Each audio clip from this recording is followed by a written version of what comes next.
Hi everyone, welcome to another episode of Startup Talks. Today's episode is very special as we will try and address some major issues that make or break a startup. And to do that, we have a very special guest today, Mr. Neville Gaunt.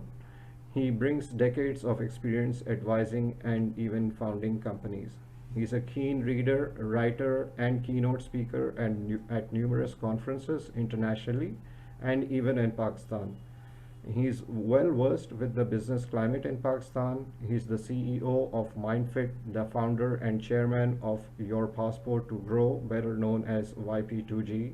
Also, the founder and non executive chairman of Global Drone Pilots Association and the co author of Can You Handle the Truth? He has been advising startups globally on issues related to HR, bridging skill gaps, acumen, and attitude when starting or running a business, and also helping CEOs to see through the tunnel. So, Neville, thank you very much for joining us here on Startup Talks. How are you doing today? Doing very well, thanks, Taymor, and thanks for inviting me. Quite a long introduction. I hope I've done But justice to it. well, the interesting thing is, if I were to give you my long life, we'd be here forever. But my background actually isn't in startups or in small business. It's actually from corporate life. I left university and went into the corporate world. Yeah. I'm an accountant Mhm. and spent a lot of my time in finance and procurement systems, Mhm. logistics, mergers, acquisitions, takeovers. Yeah. And it gave me a good grounding as to how to be successful. It's as simple as that, really. The ingredients are simple. Mhm. Doing them, perhaps not so simple. That's what mentorship is all about. You bring your experience and advise young founders with that. So that's what the mentorship is all about. That's how why people approach me too. So we are here to learn from your experiences. You forwarded an article that you wrote some time back. I've been through it at least about 5 times already, and especially the three key elements. You are an advocate of that for startups to succeed, right? And they stand very true in every respect. So to begin with this, I'd like you to shed some light on the three aspects of founders to succeed. Yeah, certainly. In fact, you mentioned a fourth that I never really talk about Uh-huh. when I talk to a person or a few individuals that are talking about it, a startup, Mhm. mentorship. Mhm. But the interesting thing is, mentorship is there throughout, Mhm. but fundamentally, it's there.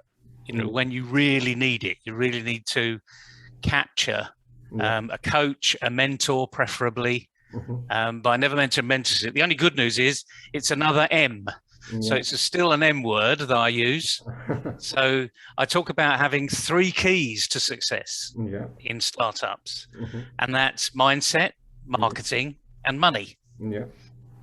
If you want to expand on that, it's a mindfit mindset, Mhm. it's marketing mastery, and it's money management. And Yeah. if you've got those three, actually, you will make a success of your startup, Mhm. because it's the why people start up is the key question you should ask. Mhm. And a lot of people say, I like doing it. And I suppose that's a good answer, but it's not good enough. You've Yeah. got to love it. You've got to be passionate about it. Yeah. Your mindset has got to be saying, I don't care what gets in my way, Mhm. what time of day it is, how I need to do it. I'm going to make sure this happens. And that's that grit. And we call it a fit mindset, but in essence, it's having that commitment and courage to get out there and do it, knowing that you're solving a problem. Mhm. Because lots of startups don't realize that it's the problem they're solving that is the most important part of the game. And they can be a me too, solving a very similar problem, Mhm. but the point is they need to be really focused on the problem they're solving. Yeah. And you might know that as having a purpose. So if you're really in tune with the problem that's out there, you will find somehow how to solve it. And that's a combination of your mindset and the problem. Yeah. So the purpose hits the problem, if you like. And without that, frankly, you shouldn't start up. Mm-hmm. Because, as I say, at 2 and 3 o'clock, not that you being a mentor have ever been called at 2 and 3 o'clock in the morning. You're pretty mad if you ever said, here's my number, call me anytime you like. Yeah. But at 2 and 3 o'clock in the morning, it can be the most productive time in an entrepreneur's startup life. A lot of people, I'm sorry to interrupt here. No, go. It's a discussion. A lot of people who approach me, I tell them, listen, have you heard of the saying, you walk the walk and you talk the talk? Yeah. You have to go beyond that, a lot beyond that. You have to walk the walk of everything and talk the talk of everything. And if you are not willing to fail, you have to learn to fail, because if you don't fail, you're not going to learn, and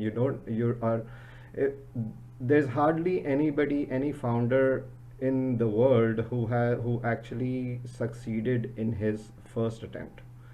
They all attempt something, they fail at something, they either fail at learning at some stage or another, or they shut down and burn themselves altogether, but they do rise up again. And interestingly, it is those three principles that help them rise again, because it is life is actually a constant learning process. So is a business as well. You have to keep on learning, keep on acquiring skills, keep on experimenting, and keep on learning to fail. To me, those who fail are the most successful. What do you think about that? No, you're absolutely right. I mean, we learn our best lessons in life by failing. Yeah. When you're learning to drive a car, Mm-hmm. you learn by failure. You Yeah. know, I learned to drive a stick shift, Yeah. and like anything else. And excuse me for not looking at the screen now, but when I first started to drive, I was looking at the pedals, which wasn't very good actually when the cars were in front of me. So it would have been a very expensive lesson had I hit the car in front. Fortunately, I had a good teacher or a mentor, Yeah. and that's the value of the mentor. So we can learn a lot by failing ourselves, but we can also learn a lot by watching others fail, Yeah. and more importantly, not seeing them fail and going, ha ha ha, ha, you're useless, you failed, but see how they recovered themselves. As you said, and to be honest with you, I was trying to think when you said it. I don't know an entrepreneur that hasn't failed before they've been successful. Yeah. And that's across the globe. So James Dyson with the Dyson Hoover, the bagless Hoover, he failed so many times. The guy almost went bankrupt, lost his patents, etc. Mm-hmm. But he failed. Going back in history, Edison, and the light bulb. And when someone said, you've had 10,000 failures, he said, no, I've had 9,990 times where I was learning to get it right. Yeah. And it's this attitude towards it. So it's the mindset you've got, which is fundamentally important. We're just focusing on this first key because it is such an important key. Yeah. And if you can't put that key in the lock and open the first door, there's absolutely no point in having a second and a third key. And the other thing is, Taimur, we've all got it in us to be an entrepreneur. Yeah. Because you talk about failure.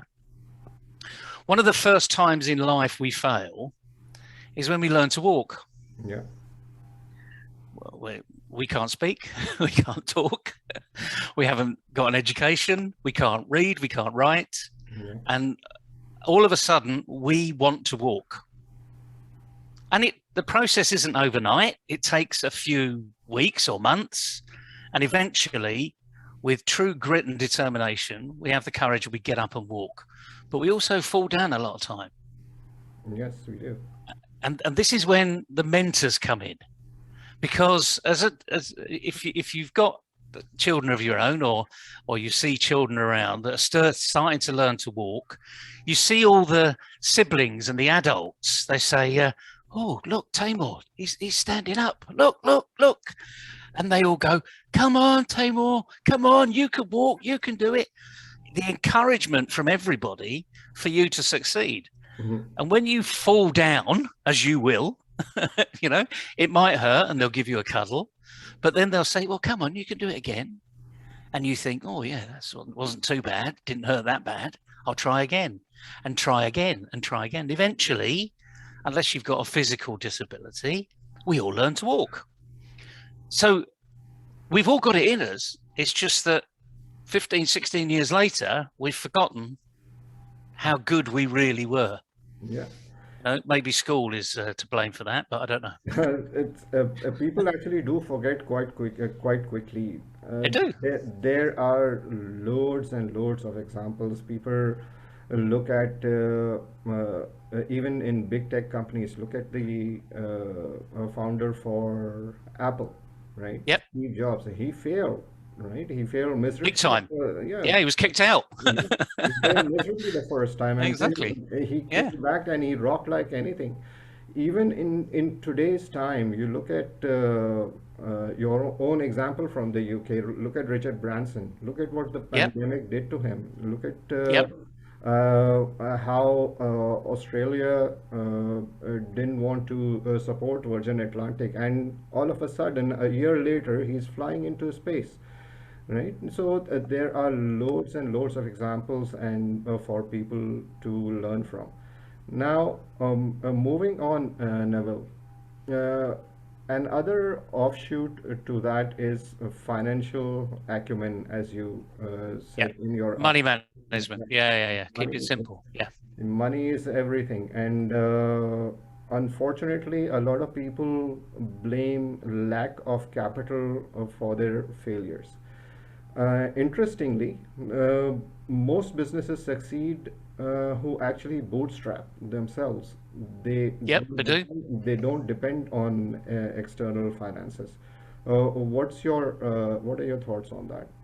Well, it's interesting because there's lots of research that's done almost every year on why a startup fails. Yeah. And you always see, no matter who's doing the survey, McKinsey's or Harvard Business Review, they structure the question in such a way where the answer is always money. They run out of money. Yeah. And my view of that, it's nonsense. Mm-hmm. An entrepreneur does not run out of money. An entrepreneur runs out of a plan and ideas. So it's back to the mindset again. Money is just, as you say, so many are bootstrapped. Yeah. And once you've got a business that's running, you can attract money. If you haven't got a business that's running, you won't attract money. Yeah. And it's a simple, and whether that money is from your customers, and remember, a lot of these bootstrap businesses sell their product forward. Mm-hmm. So they may have designed it on paper, but they'll offer a huge discount if someone buys it with a 90-day delivery time. Mm-hmm. And this is how a lot of people do startup businesses, and they know it will work, but they don't have the funds to buy the resources to make it work. Yeah. And so what you effectively do is you discount your profit. So you just make sure that the cash you're going to impart with is the same cash as your customers get. And then you make the delivery, then you get feedback from your customers that's called a case study or a testimonial. Yeah. And bingo, you've got a business. Yeah. And if the feedback is all rubbish, well, bingo, you haven't got a business. But at least you haven't wasted your time Yeah. and then run out of money, really run out of money, you know? So this thing about running out of cash, Yeah. it gets me very annoyed actually when I hear a small business to say, well, you know, we had an investor, they invested a significant sum, you know, $1.5 million, Mm-hmm. and we just ran out of cash. And I just look at them and say, you did what? Yeah. What was your business plan? What was your backup plan? What was your cash burn? Why was your cash burn so heavy? Why didn't this investor slow you down? Why didn't this investor say we need more investors? Because that's the point of a mentor. Yeah. So when they say, and this is fundamentally not understanding finance. You don't have to be an accountant to understand finance. You just need to understand that if I've got a product and it costs me 99 cents and I sell it for $1, I made a profit. Yeah. Is that sustainable? So can I find 1 million customers? Okay. In which case, a cent or 10-cent margin might be adequate. Yeah. Equally, if it costs me $1 million to make, I only need to find a buyer that's going to pay me more than $1 million, because then that's sustainable. And then you can literally do a proper forecast. And a lot of people say, I'm not good at spreadsheets. Yeah. Well, I'm sorry, but if you're going into entrepreneurship, you better get good at spreadsheets. Yeah. But all you've got to be able to do is to take this number from that number and see what number is at the bottom. Absolutely. And to then say, how many times do I need to replicate this? You know, can I multiply the number of products by a particular price? Yeah. Well, the good thing with a spreadsheet, as you know, it's like a calculator. Once you've done it once, Yeah. and you can then just edit, copy, edit, paste. Yeah. So again, a lot of people put excuses up to say, I'm no good at finance. You know, I let the accountant deal with that. And if I hear an entrepreneur say that, I cut the conversation. I say, bring your finance guy in then. Yeah. Because you clearly don't know how the business works. An interesting angle to that, Neville, during the past 2 decades, especially in Western countries, the trend is actually catching on in Pakistani universities, but internationally, universities started teaching entrepreneurship, right? When I went to university in the UK actually, and there was no such program in the university at that time. And I wonder why universities don't take entrepreneurship program as kind of like a larger, broader mentorship program, because so many young children coming out of that program who don't know the fact that 80% of startups fail. They they uh, they are taught skills and methods and like you said, spreadsheets and all those. There's a plethora of skills they're taught, but they're not taught the fact that 80% of startups fail, and which is very ironic actually. Now, moving on again, Neville, uh, one other aspect you said, the third M was marketing, and marketing in today's time in the digital age, it is an absolute necessity whether you have a business or you don't have a business, even in your private life. So, how should founders take marketing as a pillar to their business? Well, it's a great question. I say that's the third key. Yeah. So the first one is, have you got the grit and determination, and you're solving a problem? That opens the first door. Can I stay there? Am I powerful enough? You know, inner confidence to make it work? Yes. Do I understand money management? That's the second key. So you're now through the second door, Yeah. and now the critical door, Yeah. marketing. Yeah.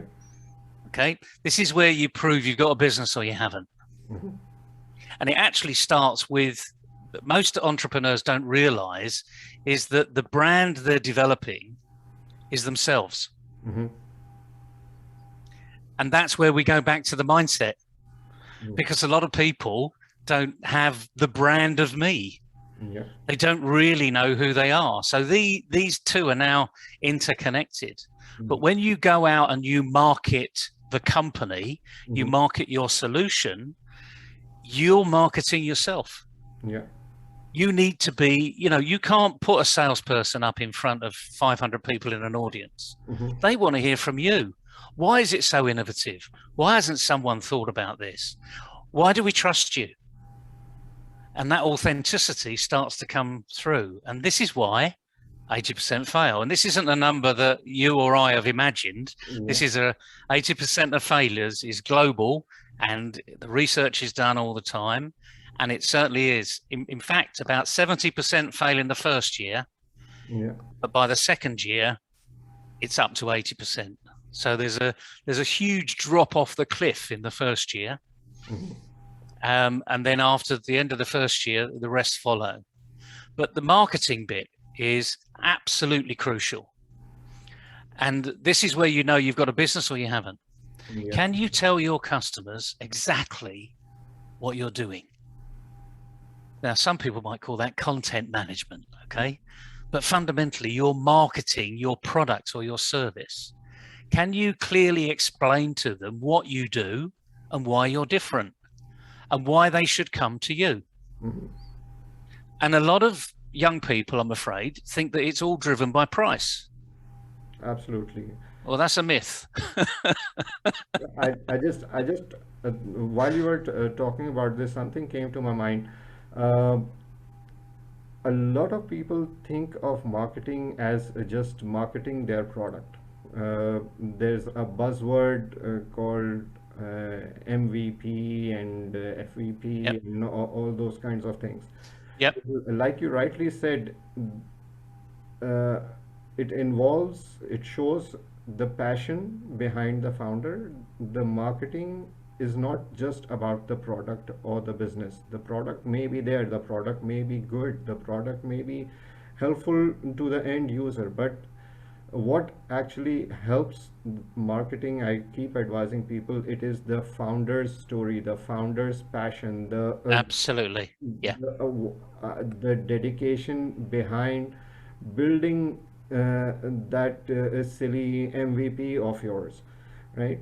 That is what actually gets you across the river. Nothing else will. No matter how much juice you put into your digital ads or physical ads or hoardings on roads or at train stations or at airports, none of that is going to work until and unless you've got a founder's story that goes and shows the passion behind your product. I believe you'll agree to that. Oh, absolutely, 100%. And as I said, this has been about authentic.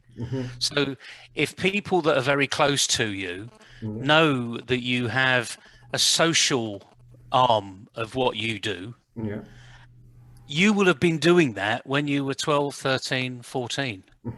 And as you say, the story is not just about the founder's story in the last 6 or 7 months. It's where the founder came from. People, there's an old phrase, and typical salespeople, right? Salespeople learn phrases, the long phrase, and then they clip them. So they just remember a small bit. And in the sales arena, they say people buy from people, which is, we know that.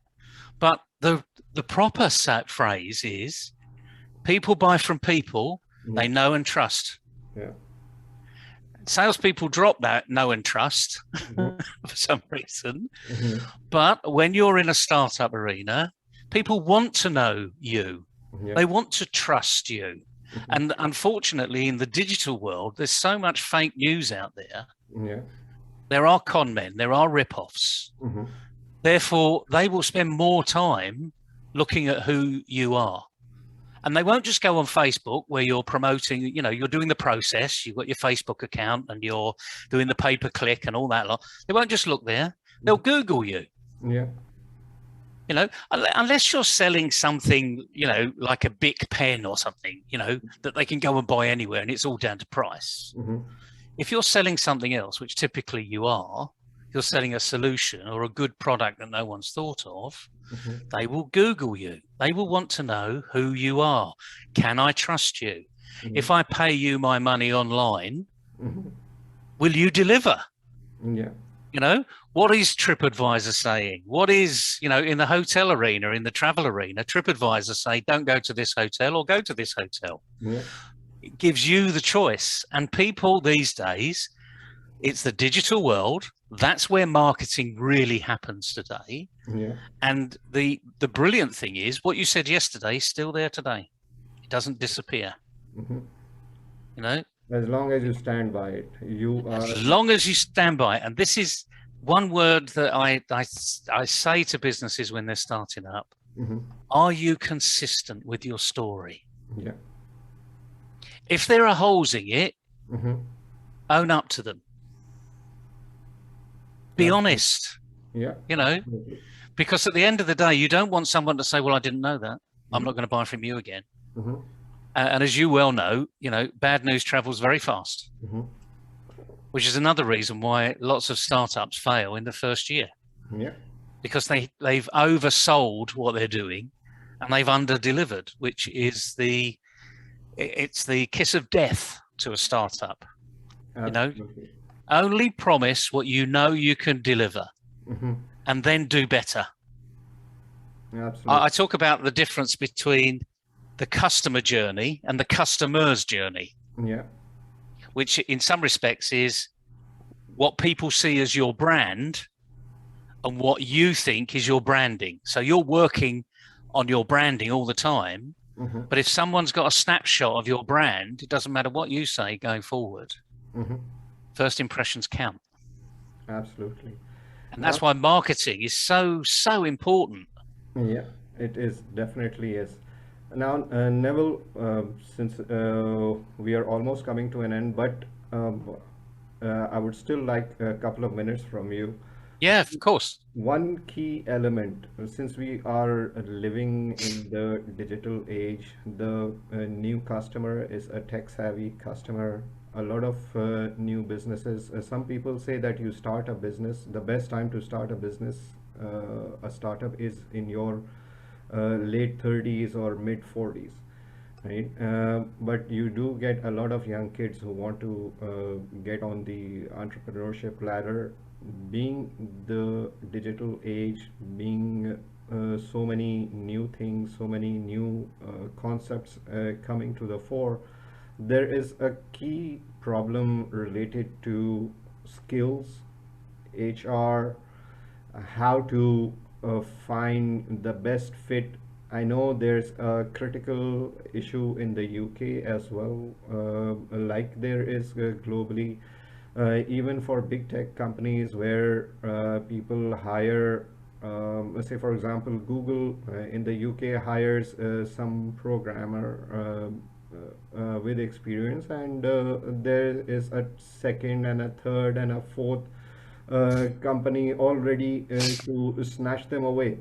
So this is a critical issue with regards to any new business, whether big or small, the HR factor, which nobody takes into account when actually starting the business. That is also, in my personal opinion, that is a key element. It should be part of your plan. What do you think is the solution to that? Well, most startups, as you well know, are one-man bands. Yeah. And even within the NIC, because I presented the NIC many times with Sahir Khalek, etc. Mm-hmm. They typically stay as one-man bands for a while Mm-hmm. until they need more support. Yeah. That's when HR kicks in. Mm-hmm. So when you are now forming a partnership, Yeah. that's when your leadership issue comes in. In other words, you know why you're doing it. Mm-hmm. What you've got to recognize is, why is this person doing it with you? You may sort of be motivated by the same thing, Yeah. but the likelihood is you're not. There will be subtle differences. Mm-hmm. So we find with young people, we find a lot of social entrepreneurs. Yeah. Now, I've got to be honest with you, Tamar, I hate the term. I don't think the term should exist. Mm-hmm. They're entrepreneurs with a social content, Mm-hmm. because so many people refer to social entrepreneurs as not for profit. Uh-huh. And as you and I both know, if you don't make a profit, you haven't got a business. Absolutely. So that's another phrase I'm not really very happy with. But when the HR content is when you start to expand your team, get to know them, interview them, ask them what turns them on, why are they so passionate? Are they as passionate as you? Where do they want the company going? Are they as engaged in you? Do they see your vision as it currently stands, or are you open enough to include their vision? Now, this is really tough. I've got to be honest, because that's another reason why startups fail, because you work with your best mate, you're both engineers, you've come out of LUMS or where have you, and you've got a great idea, and you start working together, and all of a sudden, one's thinking about getting married, so not spending so much time on the business and spending more time with a fiance. And the fiance is not local, so he's got to travel a lot, so it's even less time on the business. You can see, you're laughing here, but you can see exactly where I'm going. And this is what I see as your HR piece. And in some respects, it goes back to that mindset. As soon as we bring people into the organization, as you will do, because an entrepreneur can't do everything. Absolutely. You will bring in a specialist. You might even bring in an accountant if you've got something. You'll bring in a web designer. You may not use a freelancer long term. You might do that short term, but ultimately you will bring in that web designer and a content manager and all this other stuff. And the key thing is, how good are you at managing that? And the likelihood is you're not very good at all. So you need someone to do that for you. And this is where it starts to get complicated. Absolutely. But it can be easy. I actually, just before the pandemic, I was actually advising a company. I was asked to advise a company, and they called me in. They spent had on board about 35-40 people.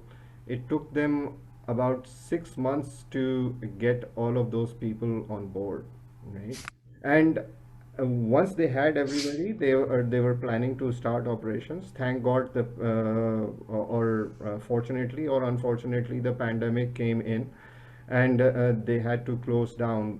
But for 6 months, whoever was on board, they were paying salaries to them. By the time they had the team together, they must have spent about 3-4 million rupees already on their salaries. So my question to them was, why did you ask me to come here? What am I supposed to do here? And you've already done the whatever negative aspect to any failure there could be. You've already implemented all of those things. What am I going to do here? I'm of no use here. Anyways, Neville, thank you very much for joining us. Your conversation was very enlightening, at least for me. I hope it is for everybody else. Hope so. Hopefully, we'll do it again sometime. You are an excellent mentor, and hopefully, we'll see you in Pakistan again soon. Oh, that's definite. We have to have COVID to help us do that, but you will definitely see me in Pakistan soon. Thanks for having an opportunity to chat. And the openness is, those 3 keys. I'm not going to tell you what they are, because now you need to go listen on the video. But the important thing is, get a mentor. Get a mentor to help you through it, because people I'm very silver-haired, I've been there, seen it, done it, got the T-shirt, been in the video. I'm also hiding a few bits here. Oh, well, the good thing about the digital world is it does hide a lot, so that's the good news. But remember, the fundamental part of having a business is having fun. Yeah. And I see so many people struggle when they start up and they're not having fun. So never lose that fun element, because that actually will drive you forward. That will make you be successful. But as I say, it's been great having a discussion with you, Taimur. We should do it again, and we can do it on another subject. Hopefully. Thank you very much, Neville. My pleasure. Thank you. Have a great weekend then. And you. Bye-bye. Bye.